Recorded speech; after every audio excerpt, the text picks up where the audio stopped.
welcome back to 50/50 Day. I am so excited to tell you about our guest today, Michael Kimmel. I'm going to read his bio. Michael Kimmel, author and founder of the Center for the Study of Men and Masculinities at Stony Brook. He is one of the leading experts on men and masculinities, and he's a distinguished professor of sociology and gender studies at Stony Brook University. Among his many books are Manhood in America, Angry White Men, The Politics of Manhood, The Gendered Society, and the bestseller Guyland, The Perilous World Where Boys Become Men.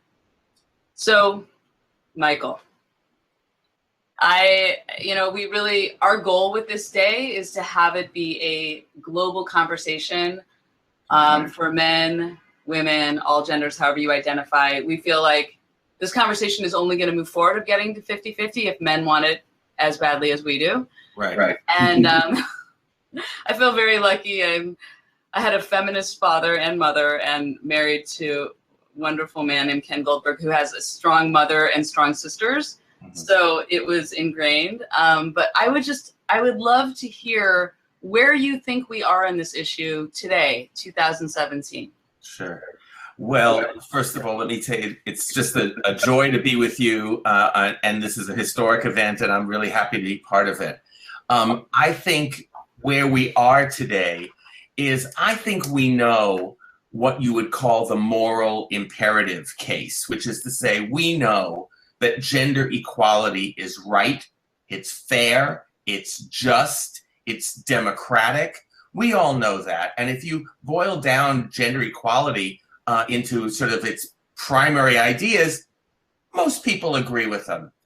But I feel like there's some other parts of this though. I think what we've come to know now, Tiffany, is number one, we know we cannot fully empower women and girls without engaging boys and men. We know that.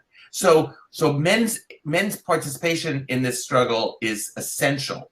Can I ask you one thing? When did you think that was known in the zeitgeist? How far back? I mean, you've been studying this for so long now. When do you think it was like, it is clear we need men engaged in this? It's not just a women's struggle. Well, I think it's been, I would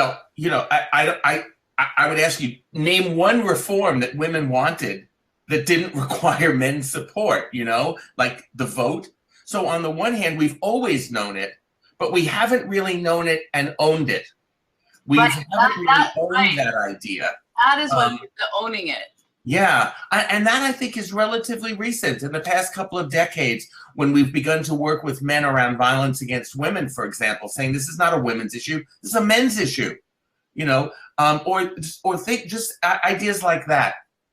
But I want to make a somewhat different case. We know the moral case, but I don't think we men really understand fully yet that we are stakeholders in this struggle for gender equality, that gender equality is actually a good thing for men, that we get better lives. Yes. Your husband, your father, they had better lives because they supported gender equality. One thing that is what we're hoping to unleash on this day. I mean, there have been over 400 studies that show how it's better for everyone. And if we can make that data exciting and accessible to the public, that is such a big goal with getting to 50/50 and 50/50 Day.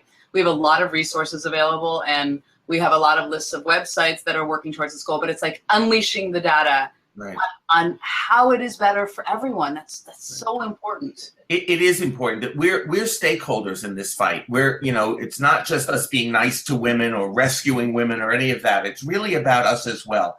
And there's really good data about this. It's, the more men support gender equality, the happier and healthier their children are, and which men don't want that, the other part of this I have to say is we often think that this is a zero-sum game, but what the data also shows is that the more equal our companies are, the more equal our countries are, the happier everybody is.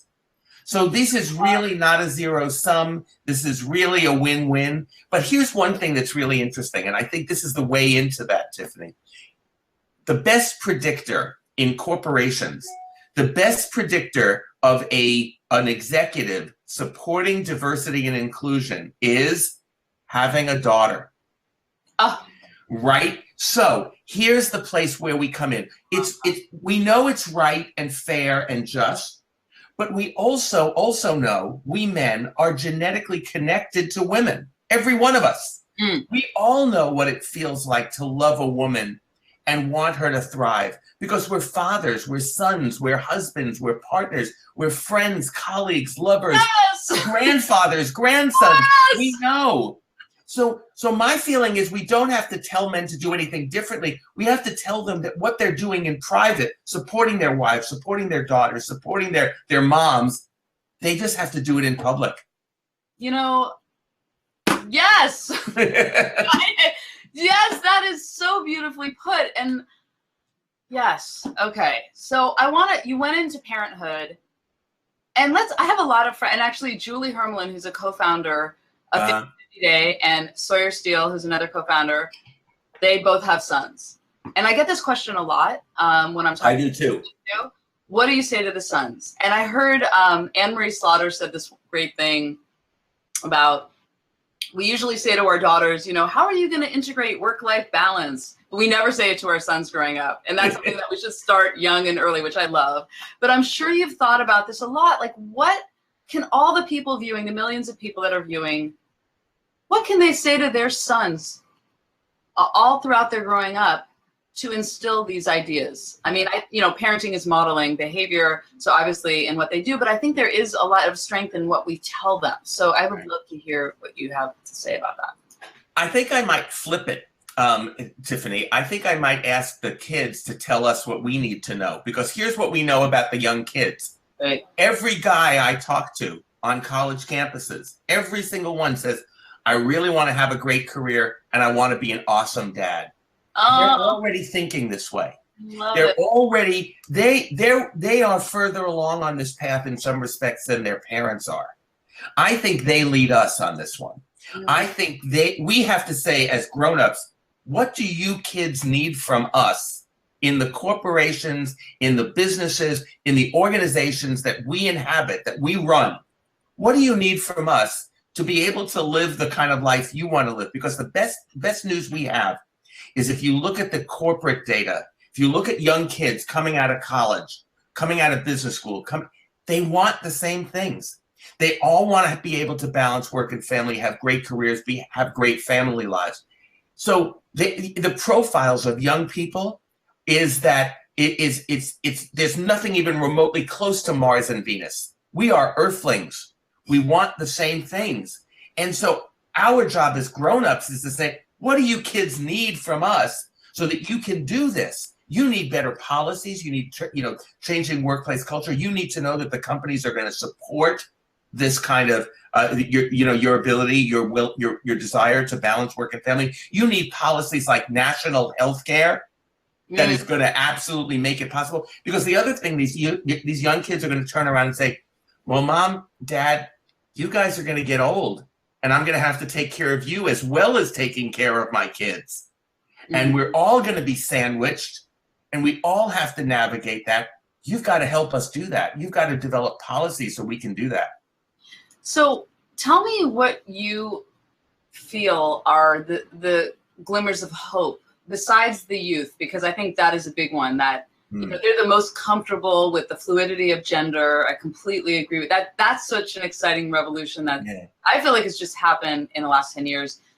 My head of production and the collaborator on 50/50 is trans, and I went through him on that whole experience, and just seeing the trans revolution and how people are identifying all over the map. And of course, we are all on a continuum. So just the consciousness around that is put up front. So, I mean, that gives me a lot of hope for the next generation too, that there's words, there's a language to things that there weren't before. And I think we don't have a language to it. But are there other things right now that are giving you hope? I mean, I know there's a lot of things that are not giving us hope. Look, I'm an activist, so I have to believe change is possible. So that's optimistic. So I'm very optimistic.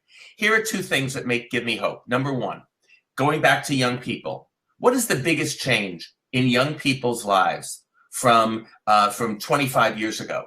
I'll tell you what I think it is. Cross-sex friendships. 25 years ago, when I would talk to students, I would say, how many of you have a good friend of the opposite sex? And maybe 10% of the kids would raise their hand. Because 25 years ago was when Harry met Sally, right? But now I walk into any college class anywhere in the United States, and I say, is there anyone here who doesn't have a good friend of the opposite sex? And I almost never see a hand anymore. So think about this. They're so comfortable with cross-sex friendships, but think about the politics of friendship. Who do you make friends with? You make friends with your boss? You make friends with subordinate? No. The word we use is peers. You make friends with people you consider your equals. Young people in college today, or of college age, have more experience with day-to-day interpersonal gender equality than any generation that has ever walked on the face of the earth. That can't help but be good. Right? Because they're going to go into companies, they're going to go into business, and they're going to know how to be colleagues, work together on teams. I believe that sexual harassment will decline because I think that we are becoming more comfortable with women and men as our equals. That's the first thing that gives me great hope. The second is the quality of women coming out of business schools, colleges, universities, going into the labor force is such that companies are realizing unless we change our culture, unless we change our policies, we're going to not be able to recruit the people we want. And even if we can recruit them, we won't be able to keep them. So I think that who these people are and how talented they are is driving the shift to diversity and inclusion in the workplace. That's so great to hear. And I would love to know more about what you do at Stony Brook in terms of like with your students. First of all, how many of your students, you're studying men and masculinity and gender issues, what is the percentage of women, men, well, I've always asked this. Non-binary. I mean, I'm just kind of curious, like, who goes, I'm going to study this? Like, yeah, right. Well, initially, when I first started teaching 25 years ago, everybody assumed that all of the students in the class would be women. Because, after all, a class on masculinity, I mean, even that, like I teach a course called Sociology of Masculinity, right? So in order to take the class, people thought men would have to say, I don't already know everything there is to know about masculinity, which would in some way just confirm their masculinity.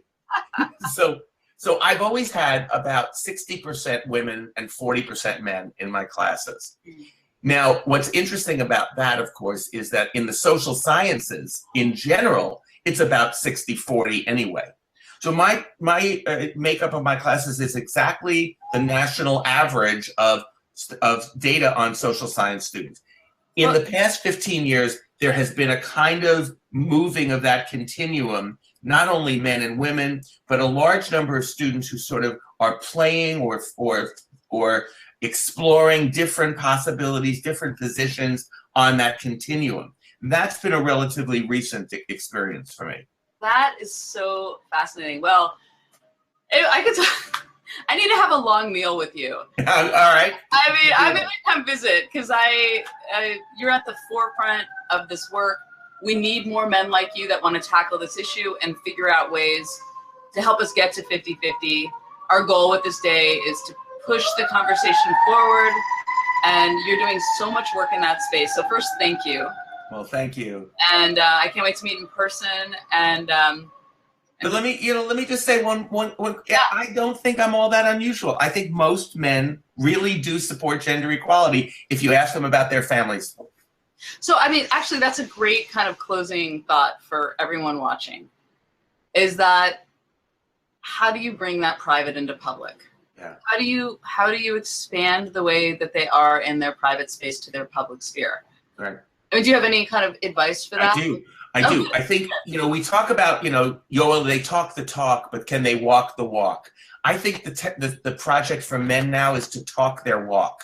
They're already doing it at home, but now they have to publicly proclaim it. What do we need to do that? We need the support of other men. We need other men to say to us when we say we're going to take parental leave, that's right, you have your priorities right. Not to say, I wonder if you're committed to your career. We need men support. Yes. Amen. Thank you. Thanks. Thank you. And Can't wait to meet. This was fantastic. Absolutely. Look forward to it. Okay. See you later. Thank you. Bye-bye. Bye.